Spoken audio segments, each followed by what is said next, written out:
I would think of photography as man's attempt to capture what the eye sees. Photography is just an attempt to capture things beautifully so that you can have a physical archive of what that thing looked like or looks like. For instance, you see a large landscape or a beautiful bird or a beautiful person, or you want to capture an experience, a moment in time. We started looking for ways to have that feeling again. You just give birth to your kid.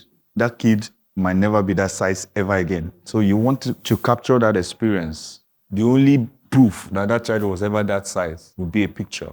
And videos are just pictures in motion. So a lot of pictures happening, coming together to form a video. This is the first thing I'm going to ask you officially for the class. What do you think is the most important thing in photography? Number 1, the camera. Number 2, light. Number 3, the image.